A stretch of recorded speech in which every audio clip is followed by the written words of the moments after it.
বিষয় নিয়েই আসা। নমস্কার, আপনার নাম? অরুণ সরকার। অরুণ সরকার, আচ্ছা। বাড়ি কোথায় আপনার? বাড়ি আমার এখানে মুখার্জি পাড়া। মুখার্জি পাড়ায়? আচ্ছা, আপনার মানে বাড়ি আছে? বাড়ি আছে কিন্তু কেউ দেখে না। আচ্ছা, বাড়ি আছে কিন্তু কেউ দেখে না আপনার? নিজের নামেই বাড়ি লিখিত? না, আমার না। আচ্ছা, বাবা বানিয়ে দিয়ে গেছিলেন, কিন্তু বাড়িতে আর আমাকে থাকতে দেয় না। মানে একটা আমি বলি, উনি একটুখানি বলি আপনার ব্যাপারটা। সৎ মা ছিলেন, ঠিক আছে? তো ছোট থেকে সৎ মার সঙ্গেই মানে সেই সময় পর্যন্ত ছিল, মা যতদিন ছিলেন থাকতে দিয়েছেন, পাটনাতে ছিলেন ইনারা।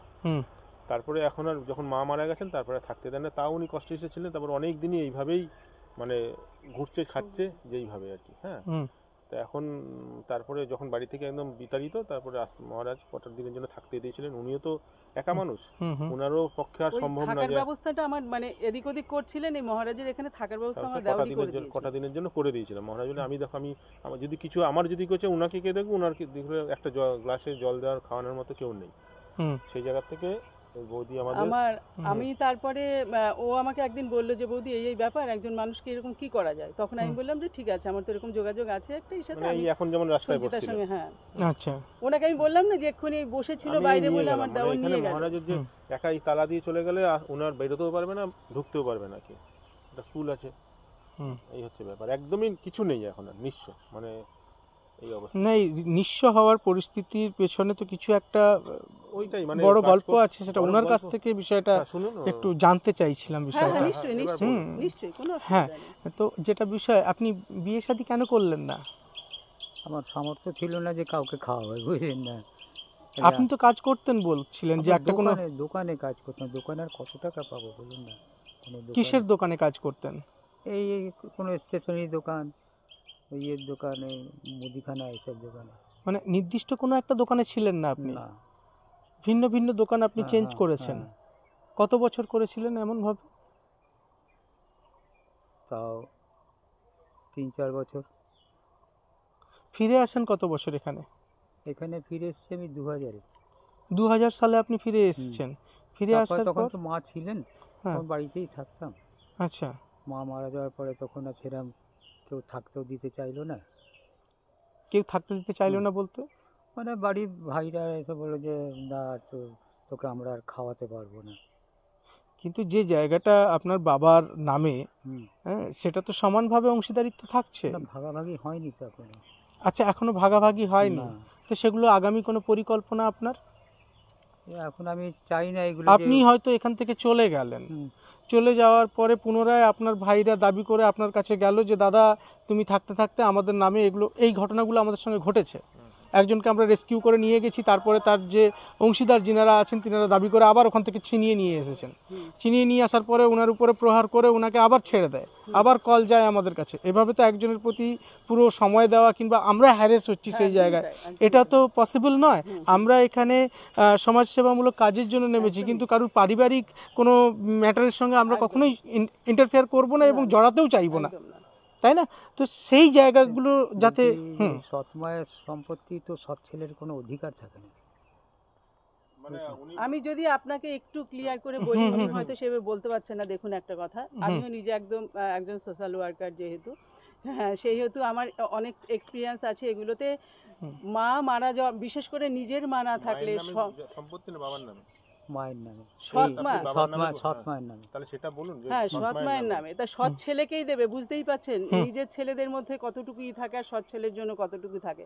আর সেই রকম সিম্প্যাথি যদি ভাইদের থাকতো, তাহলে আমার মনে হয় না যে ওনাকে রাস্তায় রাস্তায় ঘুরতে হতো দুটো খাওয়ার জন্য, একটু থাকার জন্য। সেই রকম সিচুয়েশন মনে হয় না তৈরি হতে পারে বলে যেটা আপনি বলছেন।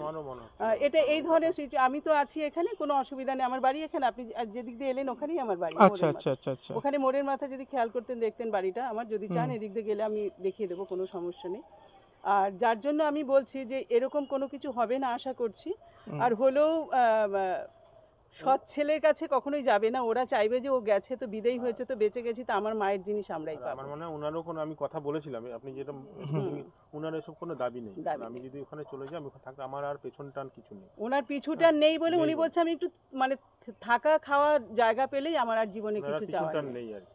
এটাই ওনার চাহিদা। ফিরে আসার কি পুনরায় ইচ্ছা আছে? না, ফিরে আসার ইচ্ছে নেই? এই গেলে পরে আর আসবো না। আচ্ছা, গেলে পরে আর ফিরে আসবেন না। বাকিটা সময় তাহলে খুব খারাপ পরিস্থিতিতে কেটেছে আপনার, বলুন? তা তো কেটেই। খারাপ পরিস্থিতিতে কেটেছে। কোনো নেশা ভাঙ করেন? না। আচ্ছা, তো আপনি মানে স্টে করতেন কোথায়, মানে রাত্রি কাটানো কিংবা এই আশ্রমেই আপনি রাত্রি যাপন করতেন? আচ্ছা, এখন মানে মহারাজের শরীর খারাপ, তার কারণে তিনিও নিজের ব্যালেন্স নিতে পারছেন না। ওনারও বয়স হয়েছে তো অনেক। আচ্ছা আচ্ছা আচ্ছা আচ্ছা আচ্ছা, যাবেন তাহলে একটু মহারাজের সাথে কথা বলুন। ওনার সঙ্গে একটু পরিষ্কারভাবে কথা বলে নিই, কথোপকথন করে তারপরে অবশ্যই ওনার সঙ্গে ভিজিট করব আমরা। ঠিক আছে, খুব ভালো। তাহলে আপনার এগুলো কি আপনার লাগেজ? আচ্ছা, আমাদের ওখানে কিন্তু সমস্ত রকম ব্যবস্থা আছে, আপনি যদি লাগেজ না নিয়ে গেলেও কোনো অসুবিধা ছিল না, বয়ে নিয়ে যাওয়ার কোনো মানে হয় না। আমি বলি ওনার একটা খুব মানে যেহেতু ব্যবহার করতেন, একটা কম্বল আছে, আমার দেওর আমাকে বলছিল যে বৌদি বলছে একটা কম্বল, আমি এটা খুব মানে ব্যবহার করি, তো আমি যদি এইটা সঙ্গে নিতে পারবো, ওকে জিজ্ঞেস করছিল। তো আমাকে বললাম যে হ্যাঁ তুমি আমি বললাম যে ওখানে সব ব্যবস্থা আছে, আমি দেখেছি তো ওখানে খুব সুন্দর ব্যবস্থা, হলদিয়ারি সেটার কথা বললাম। আচ্ছা, না এখন উনি যাবেন বর্ধমানে, যাবে হুগলি, সরি বর্ধমান নয় হুগলি, মানে বর্ধমানের বর্ডারের নিয়ার একদম, তার কারণে বর্ধমান আমরা ব্যবহার করি। পান্ডুয়া হুগলিতেই পড়ছে অ্যাকচুয়ালি। তো আমি তখন এই জন্যই বললাম যে ওখানে আপনার কিচ্ছু, আপনি যদি গামছা পরে যান আপনি না, আমি ওনাকে বলেছি দেখুন এইসব মানুষ তো পিতৃতুল্য মানুষ, এদের কোনো রকম কিছু হলে খুব কষ্ট হয়। তো আমি ওনাকে বলেছি দেখুন যে এর আগে আমি অনেক প্রোগ্রামে ওনাকে মানে হলদিয়াতে ডাকা হয়েছিল, আমি যেতে পারিনি। তো এবার বর্ধমানে যখন এসছে প্রত্যেকটা প্রোগ্রাম আমার অ্যাটেন্ড করার ইচ্ছে আছে, কারণ যেহেতু আমি এইসবের সঙ্গে যুক্ত আছি। আপনার কোনো চিন্তা নেই, আমি অন্তত আপনার সঙ্গে দেখা করতে যাব, আমি ওনাকে কথা দিয়েছি। ঠিক আছে। আমার সাথে ওনার ছোট ভাই আমার বন্ধু ছিলেন, তো সেই সময় ভাই মারা গেছে ছোট ভাই। আচ্ছা, তো সেই সময় আমি দাদার মতো দেখতাম, উনিও ভাইয়ের মতো দেখতাম, সেই জন্য একটা অন্যরকম একটা সম্পর্ক, আমি যোগাযোগটা করিয়ে দিয়েছিলাম। এবার বৌদির ইয়েতে সোর্সে আপনাদের সঙ্গে যোগাযোগটা করতে পারি, অবশ্যই অবশ্যই অবশ্যই আমরা আসতে পেরে এখানে খুব খুশি, ব্যবস্থা করতে পারে আমরা শান্তি আর কি, ওনার একটা কোনো কিছু হবে। কিন্তু এই মুহূর্তে ওনাকে সঙ্গে করে নিয়ে যাচ্ছি, যদি উনার পাশে দাঁড়াতে পারি উনিও আশীর্বাদ করবেন যাতে এই কাজকে আরো ভালোভাবে। নিশ্চয়ই, মানে আর কিছু নেই, আর পিছুটানো নেই। আমি অনেকবার বলেছি যে আপনার কি মন খারাপ, বললাম না আমি যেখানে যাচ্ছি তোমরা যে জায়গায় দিয়ে দিচ্ছ তোমাদের উপর ভরসা করেই যাচ্ছি, আমার আর কোনো পিছুটান নেই। শারীরিক কোনো সমস্যা আছে আপনার? একটু পায়ে হাঁটুতে ব্যথা। আচ্ছা, হাঁটুতে বয়সকালীন যে জিনিসটা হয় সেটাই ফেটে গেছে, এই সমস্যাটা আছে। আচ্ছা আচ্ছা আচ্ছা, হাঁটুর একটু সমস্যা রয়েছে। আচ্ছা, ঠিক আছে। ওনার কাছে প্রেসক্রিপশনটা নিয়েছেন? রিসেন্ট ডাক্তার দেখানো হয়েছিল, কিছু ওষুধ খাচ্ছেন উনি, ওষুধও রয়েছে। আচ্ছা আচ্ছা আচ্ছা, ঠিক আছে। আমাদের ওখানে উইকেন্ডলি চেক আপ হয়, সেগুলো তাহলে দেখে নেবে, দেখে নিলে সেই জিনিসগুলো কমপ্লিট হয়ে যাবে। ঠিক আছে, সুগার কিছু নেই? আপনি রিপোর্টগুলো নিয়ে নিয়েছেন? হ্যাঁ, নিয়ে নিয়েছি, ওখানে তো ডাক্তার আছে। আধার কার্ডের ভোটার কার্ড সব দেওয়া আছে, জেরক্সও দেওয়া আছে।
রুমটা কি খোলা আছে?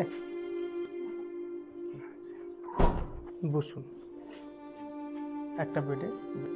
ঠিক আছে বন্ধুরা, এত সময় আপনারা আমাদের সঙ্গে ছিলেন এবং পুরো বিষয়টা আপনারা দেখলেন এবং ওনার পরিস্থিতি সম্পর্কে আপনারা অবগত হলেন। সত্যি উনি খুবই খারাপ অবস্থাতে উনি সময় কাটাচ্ছিলেন এবং গিয়ে আমরা বুঝতে পারলাম যে এমন ব্যক্তিদের জন্যই আমরা কাজ করছি এবং এমন ব্যক্তিদের জন্য যে আমরা এতটা করতে পারছি তার জন্যও এটা অনেক বড় একটা প্রাপ্তি যে এই সুযোগ পেয়েছি কাজ করার, এমন বৃদ্ধদের পাশে থাকা। এবং সবথেকে বড় বিষয়, যখন আমরা ইনাদের ঘটনা ইনাদের মুখ থেকে আমরা শুনি, সত্যি অনেক খারাপ লাগে যে আমরা মানুষ হয়েও আমাদের জীবনে এমন পরিস্থিতিও নেমে আসে এবং সেটা হতে পারে কোনো পরিস্থিতির কারণে হোক, কিংবা কেউই তো চায় না যে তার জীবনটা খুব খারাপ পরিস্থিতির মধ্যে থেকে কাটুক, কিন্তু ব্যক্তি হিসাবে করবে কিভাবে যদি তার জীবনে এমন কিছু পরিস্থিতি তৈরি হয়ে যায়। আমরা কাজ করে চলেছি বহুদিন ধরে এবং একটা জিনিস কাজ করতে গিয়ে দেখি অনেক মানুষ আমাদের এই পরিকল্পনা কিংবা এই কাজকে অনেক প্রশংসা করে, আবার অনেকজন আমাদের এই কাজ দেখে অনেকে তার মধ্যে একটা ভাবনা নিয়ে আসে যে এটা কিভাবে সম্ভব, এটা কিভাবে হয়। বাস্তবে এটা সম্ভব, এভাবেই আমরা কাজ করে চলেছি এবং বহু সহৃদয় ব্যক্তি আমাদের সঙ্গে জুড়ে আছেন এবং তিনারা সহযোগিতা করছেন এবং তিনারা এগিয়ে এসছেন এবং পরামর্শ দিচ্ছেন। তার কারণেই আমরা এই কাজগুলোকে এইভাবে করে নিয়ে যেতে পারছি এবং অনেক অসহায় বৃদ্ধ বৃদ্ধা এখনও অনেকেই এমনভাবে আছেন, রাস্তাঘাটে পড়ে আছেন, যারা একটু আশা করছেন, একটু দিন গুনছেন যে যদি ভালো কিছুটা দিন আমরা কাটাতে পারি, তাদের জীবনে হয়তো পরম প্রাপ্তি হতে পারে যে আমরা এমনভাবে যে যদি একটু সময় একটু সময় কাটাতে পারি তাহলে সেটা একটা অনেক বড় বিষয়। এবং বাস্তব আমরা এই কাজ করতে পেরে অনেক অনেক আনন্দিত এবং অনেক অনেক খুশি। এবং তার পাশাপাশি এই কাজের জন্য অনেক রকমের ভাবে সহযোগিতা আমাদের প্রয়োজন। এবং আমাদের ডেসক্রিপশানে আমাদের নাম্বার, অ্যাড্রেস সমস্ত কিছু দেওয়া আছে। যদি সেরকম বিষয় হয় অবশ্যই আপনারা সেগুলো দেখবেন এবং আপনাদের মূল্যবান পরামর্শ দেবেন, এবং যদি জানার বিষয় থেকে থাকে অবশ্যই আমাদের সঙ্গে কন্ট্যাক্ট করে সেই সমস্ত বিষয়ে ইনফরমেশন আপনারা নিতে পারেন। ঠিক আছে, আজকের জন্য এতটাই। সকলকে নমস্কার।